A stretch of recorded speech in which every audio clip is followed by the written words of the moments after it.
Thomas Alva Edison, seorang yang sangat berjasa di dunia. Tahukah kalian, sebelum dia berhasil menciptakan bola lampu, ternyata dia sudah mengalami 9.998 kali kegagalan hingga akhirnya ia berhasil pada percobaan ke 9.999. Coba bayangkan kalau Thomas Alva Edison menyerah. Apa yang bisa kita ambil dari Thomas Alva Edison? Bahwa kesuksesan butuh perjuangan. Ketika kita berusaha, kita dihadapkan dengan dua risiko, berhasil atau gagal. Peluangnya sama, 50% berhasil dan 50% gagal. Ya, maka ketika kita berusaha, teruslah berusaha semaksimal mungkin. Ada satu titik di mana keberhasilan akan menemuimu. Insya Allah. Bismillahirrahmanirrahim. Assalamualaikum warahmatullahi wabarakatuh. Baik, bagaimana kabarnya semua? Oke, mudah-mudahan kalian dalam keadaan baik ya, sehat semuanya. Baik, bertemu kembali dengan Bapak dalam mata pelajaran matematika. Pada pertemuan kali ini, pertemuan terakhir sebelum PTS ya. Nanti insya Allah pekan depan kita akan melaksanakan PTS. Baik, materi terakhir di materi peluang yaitu adalah frekuensi harapan. Perhatikan dengan seksama ya. Oke, yang dimaksud dengan frekuensi harapan adalah hasil dari perkalian antara peluang munculnya suatu kejadian dikalikan dengan banyaknya percobaan yang dilakukan. Jadi intinya kalian tentukan dulu kejadian atau peluang yang sudah diketahui kejadiannya, seperti yang kemarin. Nah, tinggal dikalikan dengan banyaknya percobaan. Contoh nih, pada pelemparan koin, nilai peluang munculnya gambar adalah setengah, ya enggak? Ya, kalau pelemparan satu uang koin, mau gambar ataupun angka, itu peluangnya 1/2 atau setengah. Nah, apabila dilemparkan koin dilakukan sebanyak 40 kali, maka harapan munculnya gambar adalah, ya tinggal dikalikan aja, peluang dikali banyaknya percobaan, berarti setengah kali 40. Setengah kali 40 sama dengan 20. Nah, seperti itu. Jadi, intinya kalau frekuensi harapan itu adalah peluang kejadian dikali banyaknya percobaan. Nah, frekuensi harapan munculnya kejadian K itu adalah peluang dikali banyaknya percobaan. Ya, tinggal dikalikan saja. Materi yang kemarin tinggal dikalikan saja dengan banyaknya percobaan. Oke, contoh yang pertama. Sebuah dadu dilempar sebanyak 80 kali. Nah, hitunglah frekuensi harapan munculnya mata dadu kurang dari 4. Nah, kita cari peluang kejadian mata dadu muncul yang kurang dari 4. Nah, ingat ya. Kita tentukan dulu ruang sampelnya yang kemarin. Ruang sampel satu dadu itu adalah 1, 2, 3, 4, 5, 6. Banyaknya ruang sampelnya yaitu 6 ya. Paham ya? Kemudian misalkankah kejadian munculnya angka dadu kurang dari 4. Nah, bilangan atau mata dadu yang kurang dari 4 itu adalah 1, 2, 3. 4-nya nggak dihitung karena nggak ada sama dengannya. Kalau ada sama dengannya, 4-nya dihitung. Di sini kurang dari 4, otomatis 4-nya tidak dihitung. Jadi yang dicantumkan atau yang dituliskan 1, 2, 3 saja. Berarti banyaknya kejadiannya itu 3. Nah, peluang kejadiannya adalah banyaknya kejadian per banyaknya ruang sampel. Berarti banyak kejadian berapa? 3. Banyaknya ruang sampel berapa? 6.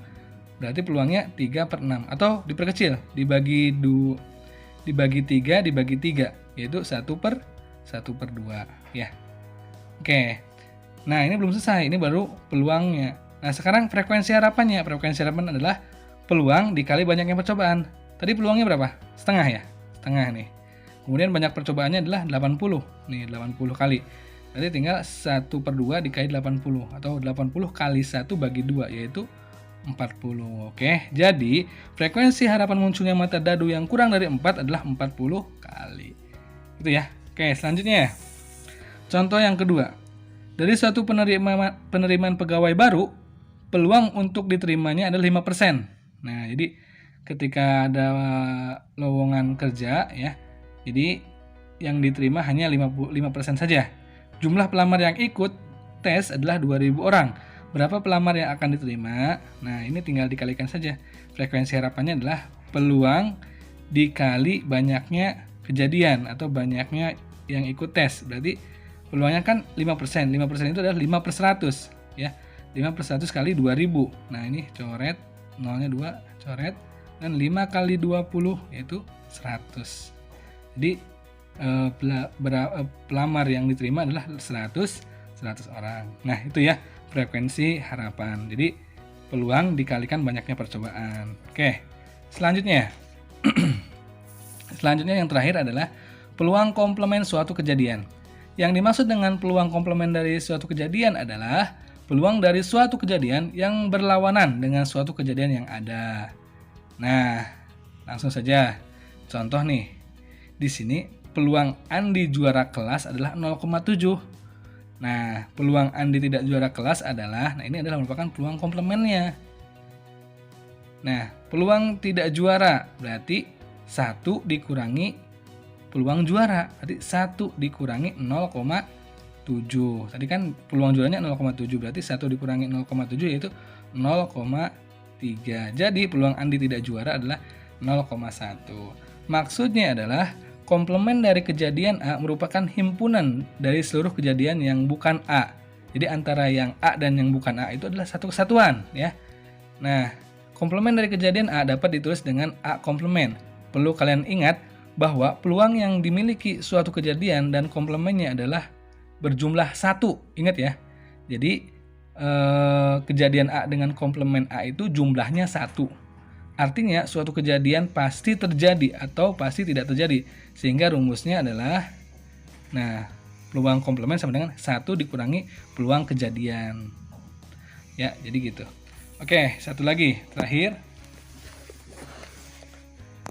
Andi melempar sebuah dadu. Nah, sebuah dadu ya. Hitunglah peluang Andi untuk tidak mendapatkan sisi dadu kurang dari 3. Nah, sebelum kita melakukan peluang komplement, kita tentukan dulu kejadiannya. Peluang kejadian sisi dadu kurang dari 3, ya. Peluang kejadian muncul mata dadu kurang dari 3.